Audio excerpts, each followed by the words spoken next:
other people that were never part of the Freedmen Bank. Excuse me. So the first thing I'm going to do is go. I'm on the U.S. Department of the Treasury's website right now, and they have a part on the Freedmen's Bank. So I'm going to read through it partially, and then we're going to get into um, Janet Yellen, the Secretary of the Treasury. We're going to get into her speech when they did the Freedmen Bank Forum, and then we're going to read what she said in an AP interview about reparations, and then get into a conversation of why we need to replace her. Um, but let's start with this Freedmen Bank building. You can follow along in the stream, in the Freedmen News stream, in the YouTube link if you want to watch my screen as well. Okay, so let's start with the Freedmen Bank's building. So on January 7, 2016, Treasury Secretary Jacob Lew renamed the Treasury Annex the Freedmen's Bank Building. The Treasury Annex was erected on the original site of the Freedmen's Bank Building in Washington, D.C. As such, Secretary Lew thought it fitting to rename the Treasury Building after the sesquicentennial of the founding of the bank. Preface: the Freedmen Savings and Trust Company was a private corporation chartered by an act of the U.S. government signed in 1865 by President Abraham Lincoln. It was created to help develop the newly freed African Americans as they endeavored to become financially stable. Originally, the bank was headquartered in New York, but later moved to Washington, D.C. Eventually, there were 37 locations across 17 states. After a year of research commencing in 2015, the Cleveland Federal Reserve Bank created and launched a series of panels regarding the Freedmen's Bank in 2016. This was done largely to celebrate the sesquicentennial of the bank's charter year of 1865. In the 1860s, there was little opportunity for African Americans to amass enough wealth to bank. There is a connection today in that there is still a large population of people of color that are unbanked for various reasons. It was important for the Cleveland Federal Reserve Bank to showcase the success, albeit temporary, of the Freedmen's Bank and the amount of wealth freed slaves contributed to the economy. Treasury acknowledges the generosity of CFRB in sharing the online exhibit regarding the Freedmen's Bank building. The end of slavery and the birth of the Freedmen's Bank. With the passage of the 13th Amendment and the end of the Civil War in 1865, slavery was finally abolished in the United States. The practice had existed on the American continent for more than 200 years. Almost overnight, nearly 4 million African American men, women, and children were free. With the South in ruins, they faced disorder and danger. Most had no home, no money, and no work. Their relatives were scattered all over the country and nearly impossible to find. To address the needs of the newly freed slaves, the U.S. government created the Bureau of Refugees, Freedmen, and Abandoned Lands, commonly known as the Freedmen's Bureau. It provided housing, food, and medical aid to tens of thousands of freed slaves. It located relatives and reunited families, and it helped to establish the schools all across the South for African Americans. Meanwhile, a group of missionaries, abolitionists, and businessmen saw that African Americans would need support and education to become financially secure. The group worked to create a savings bank for former slaves, African American veterans, and their families. In 1865, they succeeded. The Freedmen Savings and Trust Company, often called the Freedmen's Bank, opened for business. Now, I'm just going to play a short video. I really want to drill in with this that the U.S. Treasury Department, as well as the U.S. government, is fully aware of the Freedmen Bank. This isn't something that's outside of their memory bank, no pun intended. This is something they're fully aware of and they acknowledge. In fact, they made this video about it. The creation of the Freedmen Savings and Trust Company, or the Freedmen's Bank as it became known, was a bold, even radical idea for its time.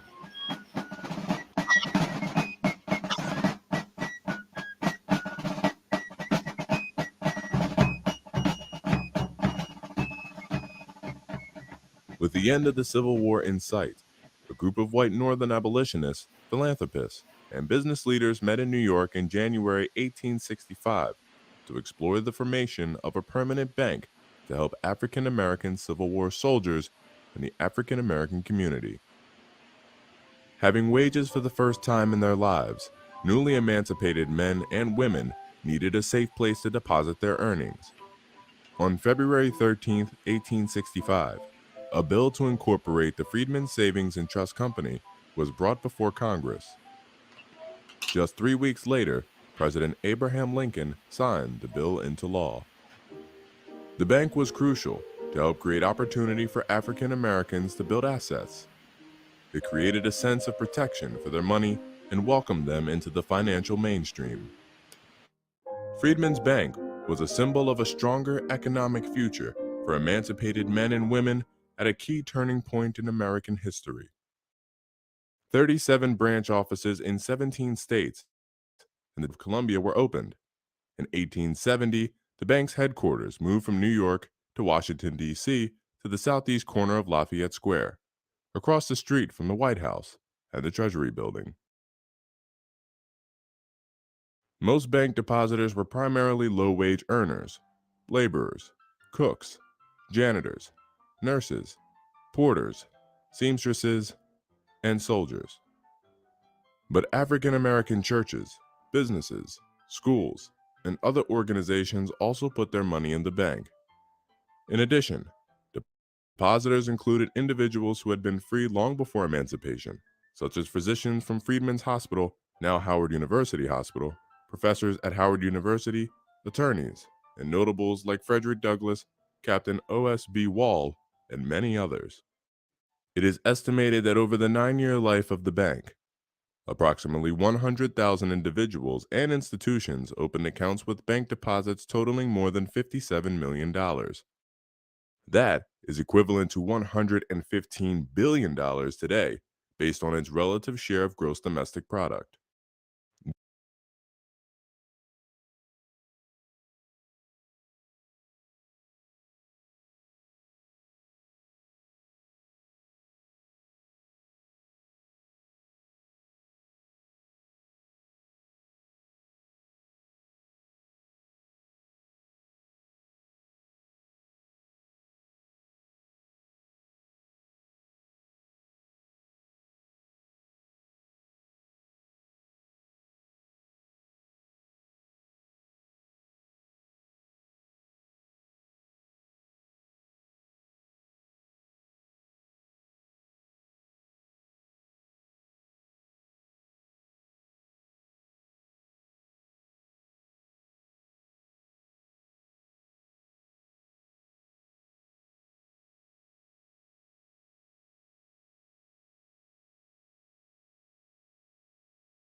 During its first 5 years, Freedmen's Bank operated as a well-functioning institution.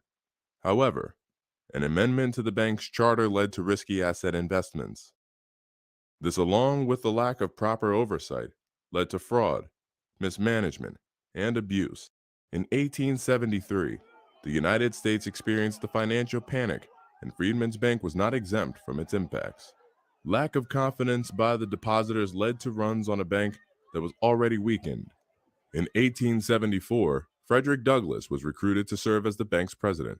He believed that the failing bank could be saved, and even invested his own money to revive it.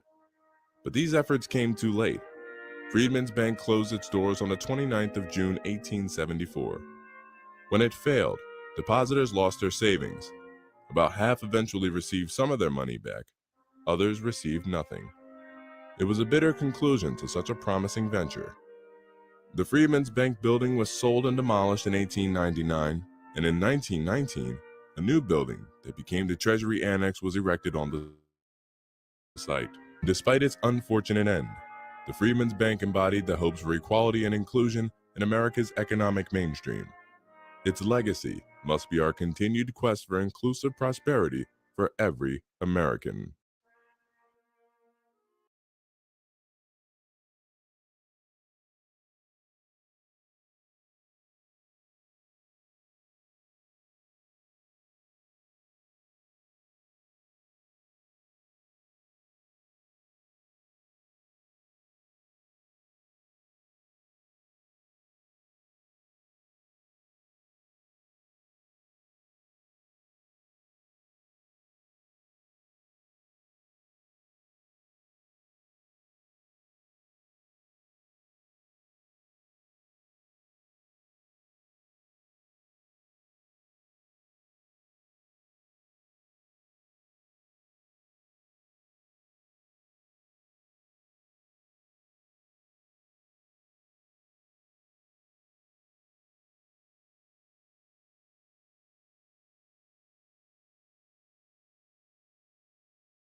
you know, this thing is based on enslaving people. And so right now, you know, that's what borders are open and designed to do. So it's just basically a transfer of people that are actually being enslaved that are willing to work for pretty much nothing, which is under the table and pretty much undermines, you know, the financial situation of our people. So I mean, it's done intentionally. You know what I'm saying? Not necessarily is it done intentionally. It's done to the point where though we actually have been supporting it. You know, so I mean, yes, you know, I feel like you know that part needs to change. I feel like people shouldn't be able to vote without understanding government, civics, constitutional law. You know what I mean? I think that you should have courses, you know what I'm saying, that you have to go through and pass. I mean, we just can't continually support policies or whatever just because we like a person or it sounds good on TV. We gotta get out of that. Yeah, I'll say this. We do need to become more politically educated. But I'll push back on the idea of needing to create like some type of literacy test, right? We've been down that road before, and we know how they use those things. They use it to keep us from voting, not to educate us as voters. So, in that sense, I'll say the type of work that we're doing as the Freedmen Party, our job is to politically educate our Freedmen voters, right? To give them the foundation that enables them to not only decide who's the best candidates, but also to have an agenda that they can um, kind of exercise in their daily lives. And so, it's super important that that's the party's job, and I don't think creating a barrier to voting uh, because of a lack of that education would create the actual outcome that you're describing or desire. It would merely become a modern literacy test that they use during Reconstruction and afterwards to keep us from voting. But I do understand the intention and the goal. I just think that's the job of the party. The party's job is to empower the people and to give them the wisdom to make the right choices. So um, definitely. Hey Boogie, what's up, bro? Um, we just went over the Freedmen's Bank, history of the Freedmen's Bank, history of the. We went over the Freedmen's Bank. Then we went over the conversation of what the Secretary Yellen said at the Freedmen Bank Forum, and then we went into the AP interview that she gave recently. But yeah, I kind of want to just point out the mistakes that she's made. The first is that Freedmen Bank hijacking of the Freedmen Bank again. Um, Also, um, her denial of our reparations and her lack of endorsement. And then, kind of thirdly, her willingness to give aid to Africa and African countries, but not us. And then, kind of using, I think we can use this debt ceiling uh, pressure that's being added on her to kind of potentially even remove her from office or get someone to replace her. Um, but yeah, I just kind of am frustrated that we have a Secretary of Treasury. They're basically like the person over the how we spend the money in the government besides the Federal Reserve, and she's a former chair of the Federal Reserve. So she's been both in both seats, so to speak. She's worn both hats. Um, but for her to not understand the depth of reparations and our need, while also talking about the history and and why the problem still exists in the same way, it's kind of ridiculous. And I actually found a tweet. Let me see if I can pull it up, where she talks about her family being a victim of the Holocaust, which likely means that her family received reparations. Okay, she says, Being here is personal to me. My father's family immigrated to the U.S. from Slocum, Pulaski, just over 50 miles from Warsaw. During the Holocaust, most local landmarks were destroyed, and nearly the entire Jewish population, including much of my family, was deported or murdered. So that tells me that she most likely got reparations, right? Which means that she should understand why reparations is important.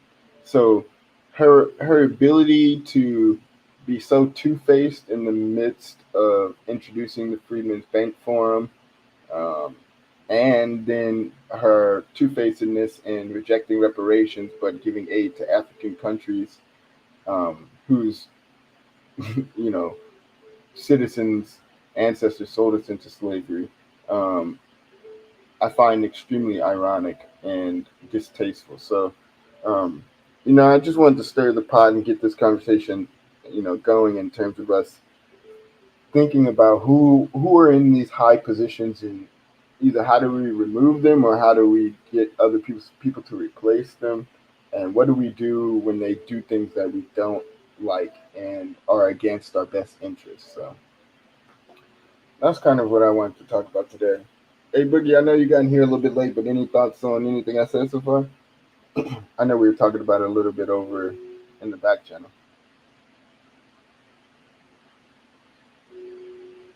Say that again. No, I was saying, is any thoughts you had on this? I know we were talking a little bit in the back channel. Oh, no, man, I was just listening to the replay on the YouTube. For sure. I messed up on the YouTube a little bit. There's a few minutes after I played the video where I was still on mute. I forgot, so I just unmuted it a few minutes ago. Okay, I'm just here for the information. Yes. Anyway, but yeah, man, not too much on yelling. Like I kind of already peeped her background. Yeah.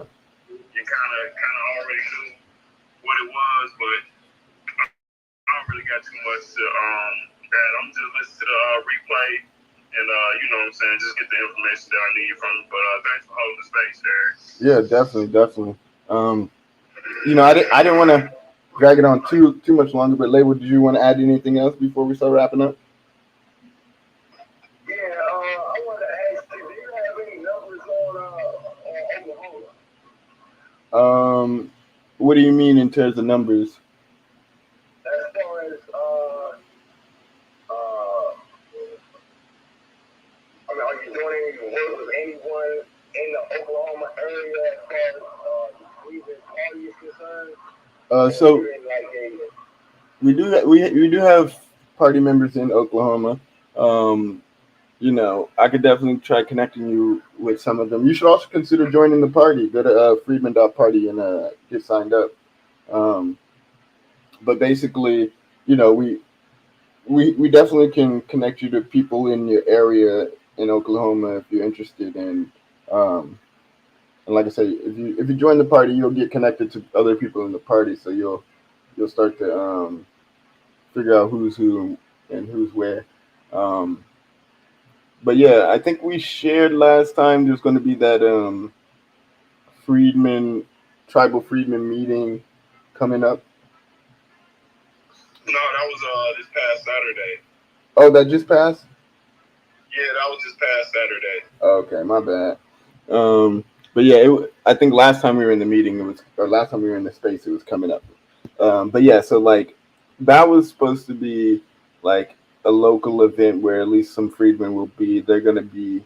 But yeah, like everybody said, it's already passed. But definitely can figure out like who you can connect to. I would just say sign up for the party so we can get you connected to the right people. Yeah, I'm gonna go ahead and sign up. I seen all the sign up forms and everything I need to do. I was just curious. Yep. Because that's where I'm at now. I'm in Oklahoma. Yeah, for sure. We definitely got fam in Oklahoma, so you'll be able to connect. Definitely. Anything else? Okay. Anything else on your minds before we wrap up? No, man, I'm good. I appreciate your work, though. Yeah, of course, bro. And thanks for coming through and getting the knowledge. We gotta keep sharing this information and make sure that we're all at the level where we know what's going on in our country, and then can make the decisions to react the best way possible to move forward. But yeah, we'll be back tomorrow, 4 p.m. Pacific, 7 Eastern. I'll make sure if I put on a YouTube video, I unmute afterwards. So apologies again for that for everyone watching on the YouTube. Thank you, Joseph Price, for giving me a heads up. But yeah, thank you, everyone. A Boogie, shout out to you. Label, thanks for coming through. Karen, I see you with the Bell seasoning. You must be cooking up a storm if you got that as your profile picture. But peace, y'all. Y'all have a great rest of y'all day. See y'all tomorrow.